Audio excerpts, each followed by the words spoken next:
Oh, hi. This is terrifying. Is anybody there? No, because it's 2 minutes before. Okay. Oh, hi. Hello. Hello. I won't be able to see you while I'm reading this because I'm already thinking, how do I read it and look at you? I'm really scared, which is absolutely ridiculous.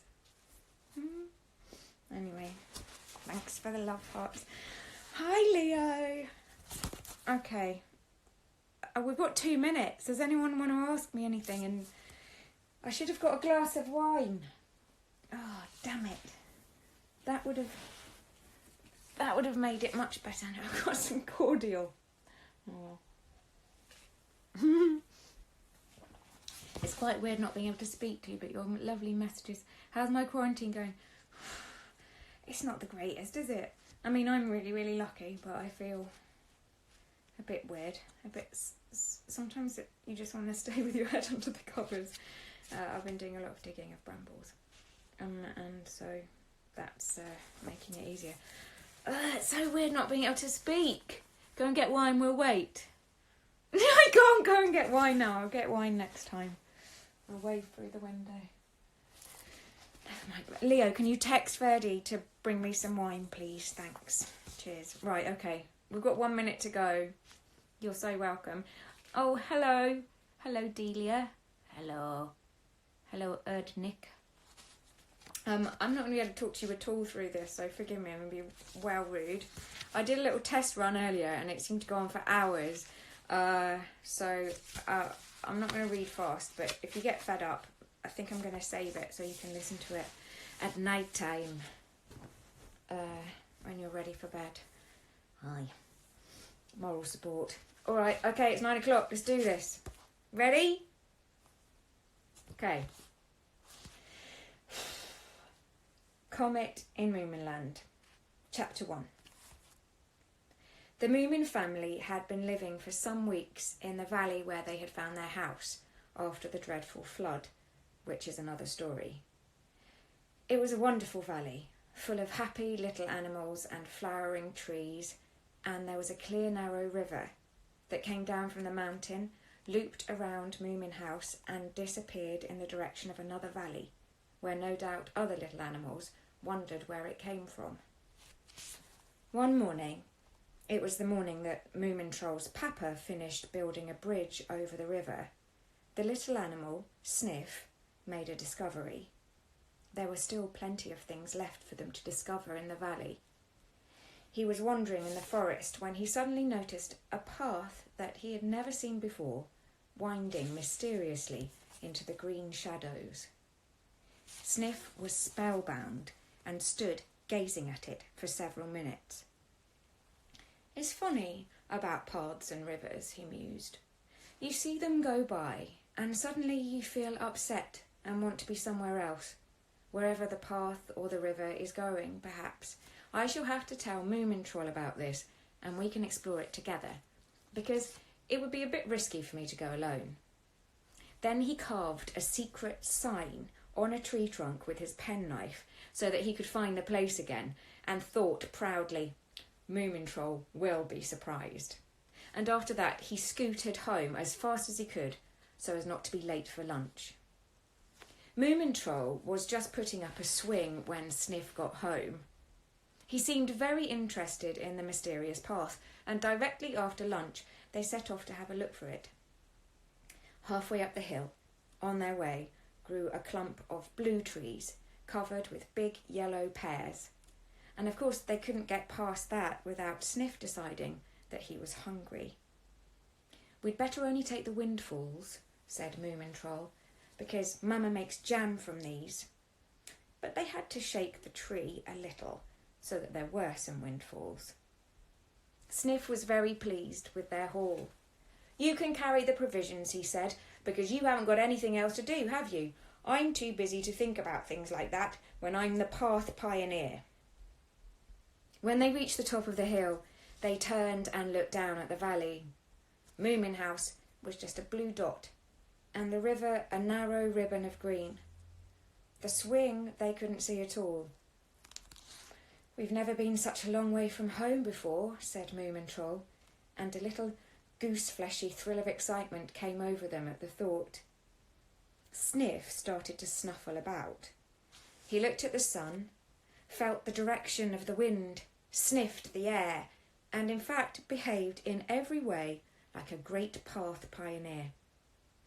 "It should be somewhere here," he said busily.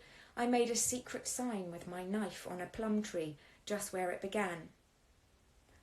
"Could it possibly be here?" asked Moomintroll, pointing to a curly flourish on a tree trunk on the left. "No! Here it is!" screamed Sniff, who had found another curly flourish on a tree trunk to the right.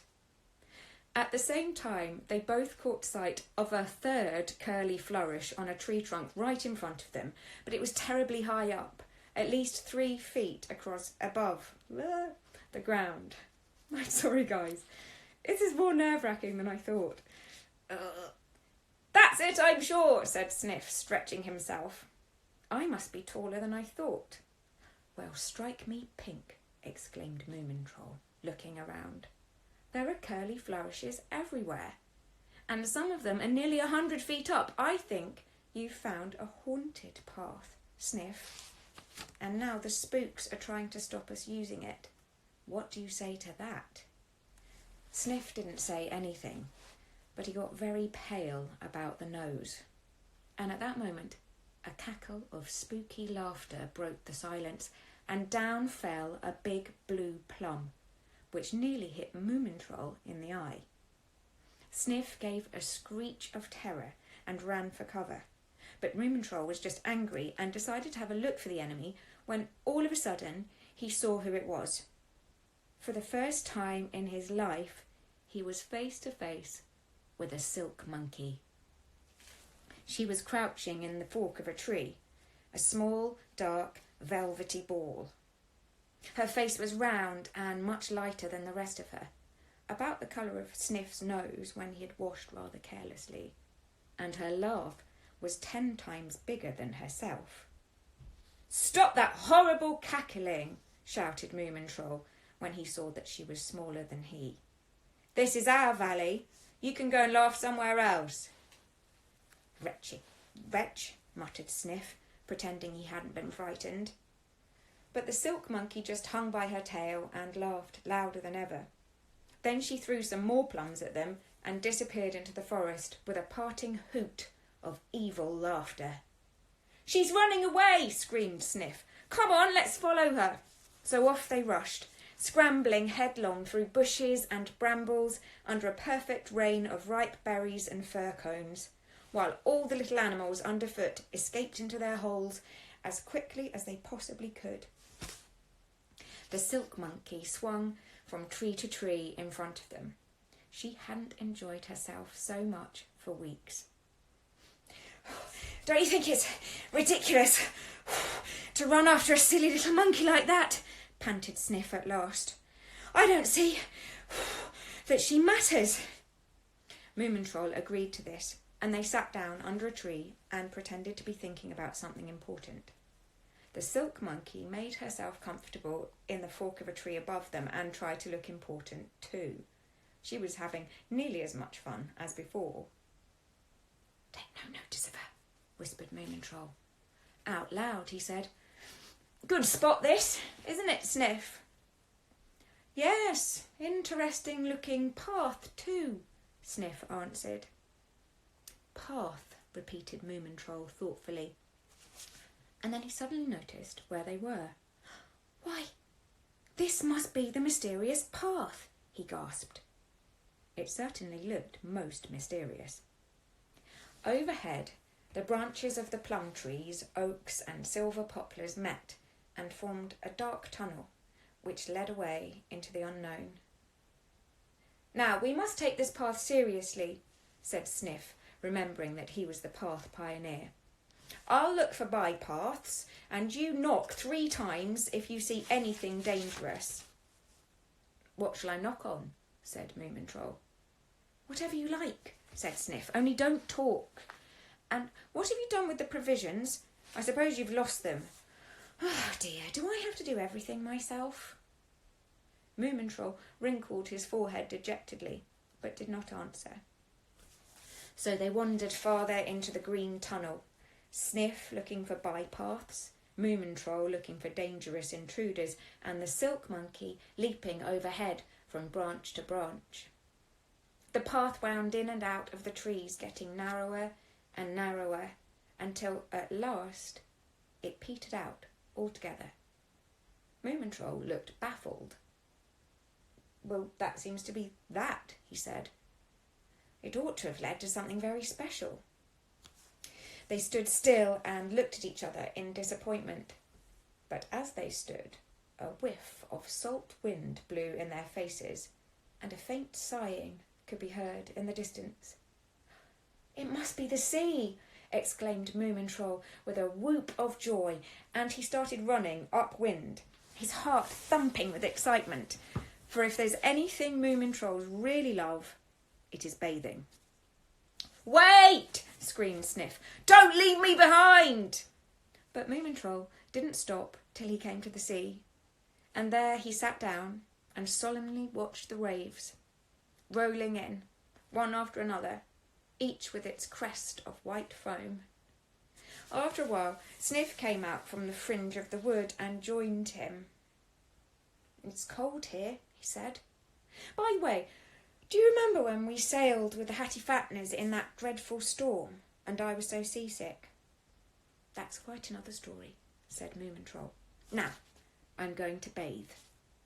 And he ran straight out into the breakers, without stopping to undress, because, of course, Moomintrolls don't wear clothes, except sometimes in bed. The silk monkey had climbed down from her tree and was sitting on the sandy beach watching them. "What are you doing?" she cried. "Don't you know it's wet and cold?" "We've managed to impress her at last," said Sniff. "Yes, I say, Sniff, can you dive with your eyes open?" asked Moomintroll. "No," said Sniff, "and I don't intend to try. You never know what you'll see down there on the bottom.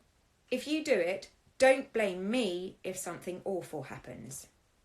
"Pooh," said Moomintroll, diving into a big wave and swimming down through green bubbles of light. He went deeper and came upon forests of crinkly seaweed, swaying gently in the current. Seaweed that was decorated with beautiful white and pink shells, and even farther down to the green twilight that deepened until he could only see a black hole that seemed to have no bottom. Moomintroll turned round and shot up to the surface, where a big wave carried him right back to the beach. There sat Sniff and the silk monkey, screaming for help at the tops of their voices. "We thought you were drowned," said Sniff, "or that a shark had eaten you up." "Pooh," said Moomintroll again. "I'm used to the sea. While I was down there, I got an idea. A good idea, too. But I'm wondering if an outsider should hear it or not." And he looked pointedly at the silk monkey. "Go away," said Sniff to her. "This is private." "Oh, please tell," entreated the silk monkey, for she was the most inquisitive creature in the world. "I swear I won't breathe a word." "Shall we make her swear?" said Moomintroll. "Well, why not?" answered Sniff. "But it'll have to be a proper swear." "Repeat after me," said Moomintroll. "May the ground swallow me up. May old hags rattle my dry bones, and may I never more eat ice cream if I don't guard this secret with my life." "Go on now." The silk monkey repeated the swear, but she was a bit careless over it because she could never keep a thing in her head for long. "Good," said Moomintroll. "Now I'll tell you. I'm going to go pearl fishing, and then I shall bury all my pearls in a box here on the beach." "But where shall we find a box?" asked Sniff. "I shall hand that job over to you and the silk monkey," replied Moomintroll. "Why do I always have to do the difficult things?" asked Sniff gloomily. "You have all the fun." "You were the pathfinder just now," said Moomintroll. "And besides, you can't dive, so don't be silly. Sniff and the silk monkey set off along the beach. "Wretched wretch," muttered Sniff. "He could have looked for his own old box." They poked around for a bit, but after a time the silk monkey forgot what they were supposed to be doing and began to hunt for crabs instead. There was one that always careered off with his odd sideways gait and hid himself under a stone so that they could only see his eyes, which were out on sticks and waved threateningly at them. They followed him for a long time until he jumped into a crack in the rock and built a wall of sand round himself so that they couldn't get at him. "Well, he's gone anyway," said the silk monkey. "Come on, let's climb the rocks." It was a wild bit of coast, the rocks steep and jagged. After they'd been climbing for a bit, they found themselves on a narrow ledge above the sea, with a sheer rock wall on one side and a steep drop to the sea on the other. "Are you too frightened to go any further?" asked the silk monkey, who found all this very easy, having 4 legs herself. "I'm never afraid," answered Sniff, "but I think the view is better from here." The silk monkey grinned jeeringly and pranced off with her tail in the air. After a time, Sniff heard her laugh. "Hello!" she shouted. "I found a house for myself. Not a bad house either." Sniff hesitated a moment, but he couldn't resist the thought of the house. He had always loved houses in unusual places. So he shut his eyes tightly and set off along the ledge. The spray drenched him several times. "My friend calling? I'm sorry." And he offered up a prayer to the protector of all small beasts. Never in his life had he been so frightened or felt so brave as he did creeping along that ledge. Suddenly, he tripped over the silk monkey's tail and opened his eyes.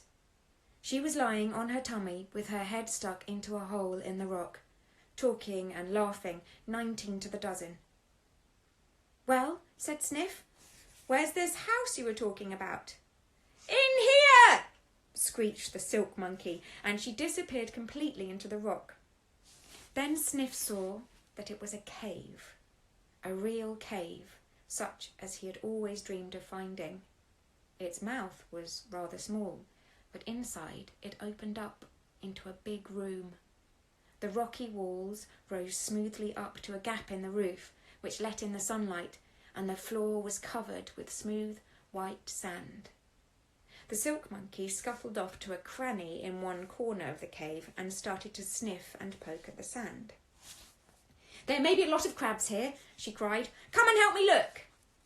"Don't disturb me," said Sniff solemnly. "This is the biggest moment of my life so far, and it's my first cave." He smoothed the sand with his tail and sighed. "I shall live here forever," he thought.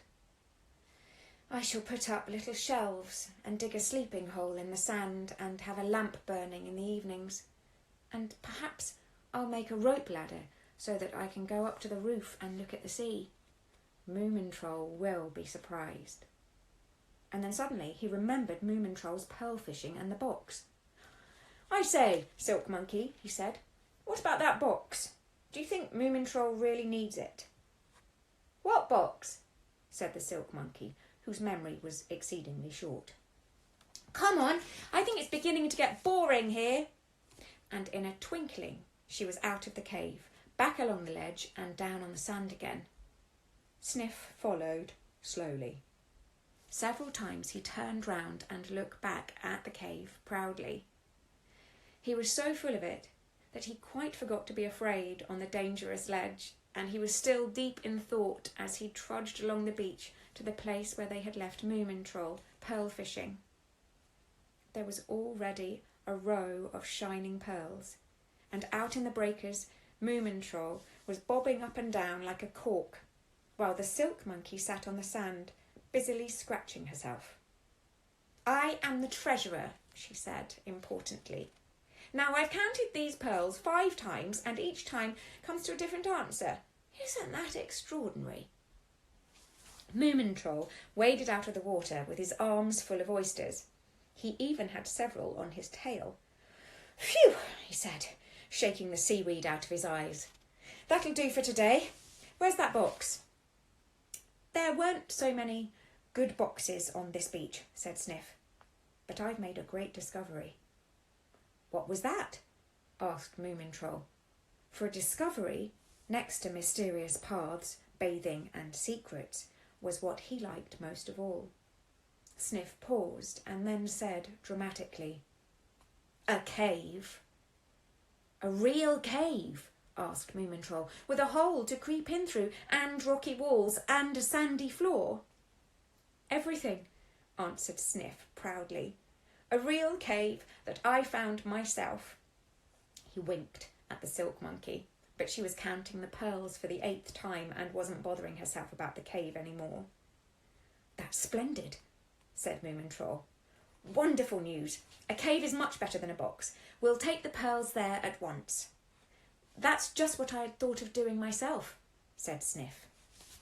So they carried the pearls to the cave and arranged them neatly on the floor, and then lay down on their backs, looking up at the sky through the gap in the roof. "Do you know something?" said Moomin Troll. "If you fly hundreds and hundreds of miles up into the sky, you come to where it isn't blue anymore. It's quite black. In the daytime, too." "Why's that?" asked Sniff. "It just is," said Moomin Troll. "And up there in the dark are great sky monsters, such as scorpions, bears and rams." "Are they dangerous?" asked Sniff. "Not to us," replied Moomin Troll. "They only snap up a few stars now and again." Sniff pondered this deeply, and after a while they stopped talking and just lay watching the sunlight, which poured through the roof. They watched it creep over the sand and shine on Moomin Troll's pearls. It was late in the evening when Moomin Troll and Sniff got back to the blue house in the valley.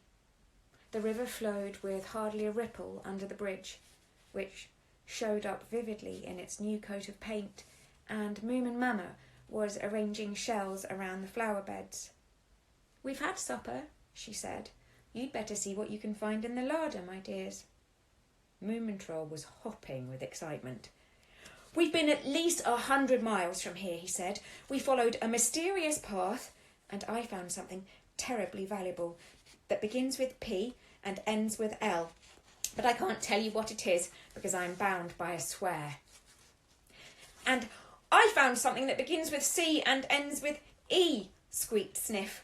"And somewhere in the middle there's an A and a V, but I won't say any more." "Well," said Moomin Mamma, "fancy that. 2 big discoveries in one day. Now run and get your supper, dears.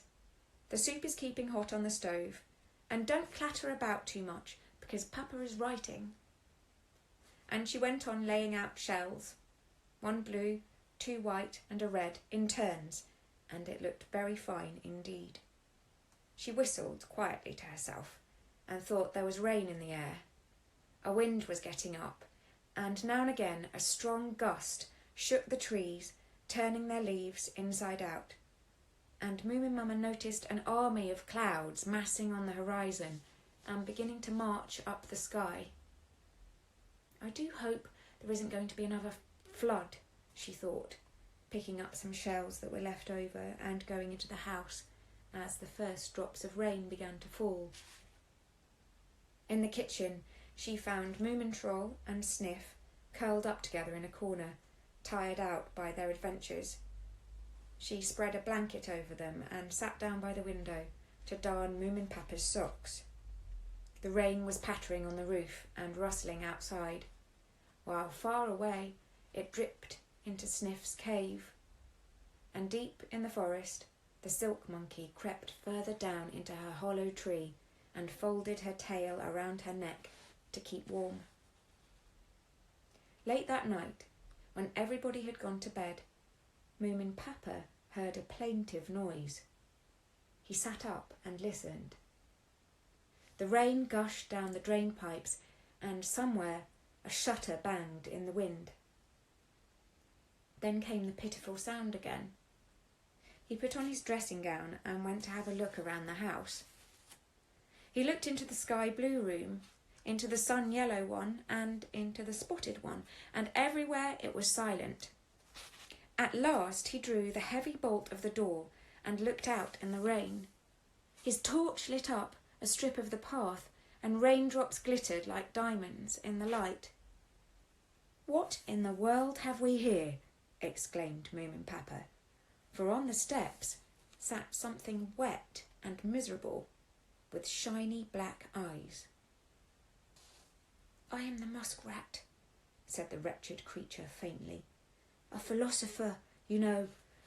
I should just like to point out that your bridge-building activities have completely ruined my house in the riverbank. And although ultimately it doesn't matter what happens, I must say, even a philosopher does not care for being soaked to the skin." "I am most extremely sorry," said Moomin Papa. "I had no idea that you lived under the bridge. Please do come in. I'm sure my wife can make up a bed for you." "I'm not a great one for beds," said the muskrat. "They are unnecessary furniture, really. It was only a hole I lived in, but I was happy there. Of course, it's all the same to a philosopher whether he is happy or not, but it was a good hole." After these words, which were not intended to be ungracious, he managed to gather more energy, and enough energy and enthusiasm to go into the house, where he shook the water off him and said, "What an extraordinary house this is." "It's a Moomin house," said Moomin Papa, who realised that he was talking to an extraordinary person. "I built it myself in another place, but it floated here in a great flood we had some months ago. I hope you'll be happy here. I find it a very good place to work in." "I can work anywhere," said the muskrat. "It's all a matter of thinking. I sit and think about how unnecessary everything is." "Really?" said Moomin Papa, much impressed. "Perhaps I might offer you a glass of wine against the cold?" "Wine, I am bound to say, is unnecessary," replied the muskrat, "but a small drop, nevertheless, would not be unwelcome." So Moomin Papa stole into the kitchen and opened the wine cupboard in the dark. He was stretching up for a bottle of palm tree wine on the top shelf, stretching and stretching, when all at once there was a terrible crash. He had knocked over a vegetable dish. In a moment the house came to life. People shouted and banged doors, and Moomin Mama came running downstairs with a candle in her paw. "Oh, it's you," she said. "I thought someone must have broken in." "I wanted to get the palm tree wine down," said Moomin Papa, "and some silly fool had put that stupid vegetable dish right on the edge of the shelf." "Never mind," said Moomin Mama. "It's really a good thing it's broken. It was so ugly. Climb up on a stool, dear. It will be easier." So Moomin Papa climbed up on a stool and got down the bottle and 3 glasses. "Who is the third one for?" asked Moomin Mama. "The muskrat," answered Moomin Papa. "A great man. He's coming to live here. With your approval, my dear." And he called the muskrat in and introduced him to Moomin Mama. Then they sat on the veranda and drank each other's health, and Moomin Troll and Sniff were allowed down too, although it was the middle of the night. It was still raining, and the wind had got trapped in the chimney and was howling eerily. "I have lived on this river the whole of my life," said the muskrat, "and never have I seen such weather. Not that it makes any difference to me, of course, except for giving me something new to think about. It would be much better if it rained in the hot, dried-up valley on the other side of the mountains. We don't need rain here, with the heavy dew we get every morning." How do you know what it's like on the other side of the mountains if you've lived here all your life, Uncle Muskrat?" asked Sniff. "An otter who swam down here once told me," answered the muskrat. "I never make unnecessary journeys myself." "I love making journeys," cried Moomin Troll. "There are hardly any unnecessary things, I think. Only eating porridge and washing." Hush, child, said Moomin Mama. The muskrat is a wise man who knows about everything, and why it is unnecessary. I only hope, as I said, that there isn't going to be another flood. Who knows, said the muskrat. There has certainly been something strange in the air lately. I have had vague forebodings and thought more than usual. It's all the same to me what happens, but one thing is certain, that something is going to happen. Something awful? Asked Sniff, pulling his nightshirt tighter around him. One never knows, said the muskrat.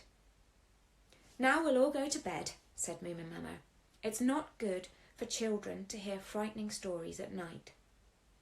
So they all crept into their own corners and went to sleep. But in the morning, the rain clouds were still marching over the sky, and the lonely wind howled through the blue trees. That's the end of the chapter. Oh, thanks, guys. Sorry my friend Pete called in the middle of that. That won't happen again.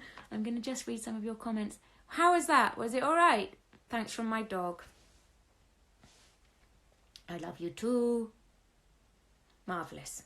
I'm going to go now and join in a pub quiz that's happening in our kitchen. Thank you so much. I can see that you've been making lovely comments. Thanks for hanging in there. I hope that was fun. I enjoyed it in the end. I was a bit scared at first, but I won't be next time. I'll have a little bit a think about when to do it next. And you're all beautiful, and I hope you're keeping safe and well. It's all going to be okay, and I'll see you soon. Thank you. Bye.